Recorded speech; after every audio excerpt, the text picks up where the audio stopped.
If I lost all my progress and have to start the gym all over again as a skinny guy, this is exactly what I will do. I know that struggle well because I lived it. I was that skinny guy in the gym, nervous, didn't know what to do, whether to use machines, whether to lift dumbbells.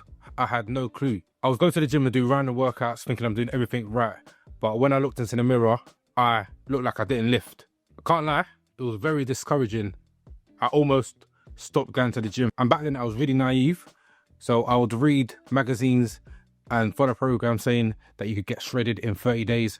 I actually believed it. The worst one is that I thought if you smash down in protein shakes straight after your workout, you're going to get massive pretty much overnight. But after a while, I realized that wasn't the way. I had to strip back all the nonsense and retrain myself.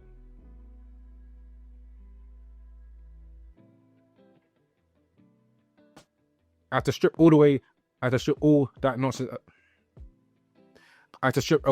nonsense, and I found out that building muscle is actually quite simple.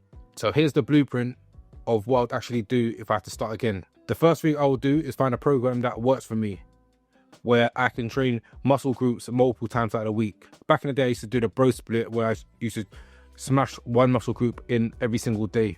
Now I would evaluate how often I wanted to train each week, and that would dictate my split. If I was to start again, I wouldn't train more than 5 times out of the week. So I would follow a push-pull, upper-lower split. I was focused on getting as strong as I can with the main compound exercises. So your bench press, overhead presses, rows, deadlifts, squats, etc. And I'll make sure every set counts. So I'll push every set to failure or as close to failure as possible. Even though I'm pushing myself to failure, I have to maintain good form. True failure is when you can't perform another rep with good form. This one was an eye-opener.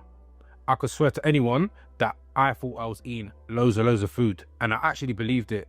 But when I started tracking my foods, I realized that I was not hitting nowhere near what I needed to hit in order to grow. All I was doing was slamming down 2 to 3 shakes a day and just eating whatever.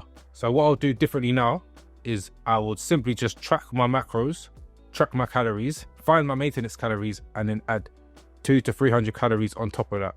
Then I would monitor my weight over the next week or two to see how much weight I'm actually putting on. If I'm putting on too much, that's more than 2 to 3 pounds a week, I would scale it back a little bit. If I'm not putting enough weight on, I will add 100 calories on top of that. I would prioritize whole, real foods, making sure I have a balanced diet of protein, carbs and fats, and ensuring that I get my micronutrients in. I wouldn't dirty bulk. I've tried that before when I was younger, and all that happened was I put way more excess fat than I needed to. Another mistake I used to make was just hopping from one workout to another, hopping from one program to another. I will go in with the idea I'm training one thing, and then I'll see my boys, and then my program will go out the window and I'll do whatever they're doing. Or I'll follow a program for a few weeks, and then I will see another program either on YouTube or read about it, and then I'll switch to that program because I thought that program was better. If I could go back, I would pick one solid program because there's no perfect program. Stick to it for a year and make sure I'm progressing with whatever program I'm following and getting stronger with that program. Most guys fail because they keep switching up the program from one week to the next instead of actually sticking with something long enough to see results. That's exactly what I was doing. The next thing I would do, and this is a non-negotiable, I don't think enough people actually do this, is track your lifts. If you're not tracking your lifts, you're guessing, and guessing doesn't build muscle. Your body only grows when it's forced to adapt to a new level of strength. For example, if you benched 60 kg last year and you still bench your 60 kg this year, realistically you haven't grown and your chest will probably look the same. So make sure to log every working set and every rep. This will ensure that you're improving each week, even if it's just one more rep or a 1.25 added to your weight. That's still progression, and that will help you build muscle. Finally, I would ditch my ego. Back then, I would load up the bar, try to rep out some quarter rep squats, trying to impress my friends or whoever's looking in the gym. Spoiler, most people in the gym don't even care what you're lifting.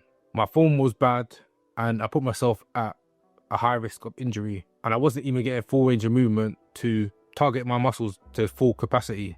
So if I had to start over again, I would pick weights that I could lift with full range of movement in the 6 to 10 rep range, and I'll actively focus on controlling every single rep to make sure that I'm working the muscle properly. Think about it, nobody in the gym actually cares what you're lifting. They're probably not even looking at you, and if they are, they'll probably forget about it in the next 5 to 10 seconds. But you won't forget that injury that sets you back 6 months. So stop training for others and train for you and your results. So let's recap. If I had to start over, this is exactly what I will do. Pick a split where it fits into my lifestyle rather than trying to train every single day, and make sure I'm training with proper intensity.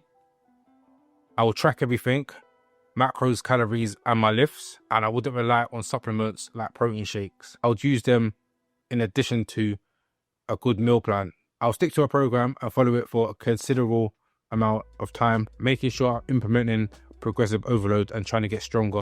And I will drop my ego, master the technique of every single lift, and that's it. I've just given you the blueprint in a few minutes.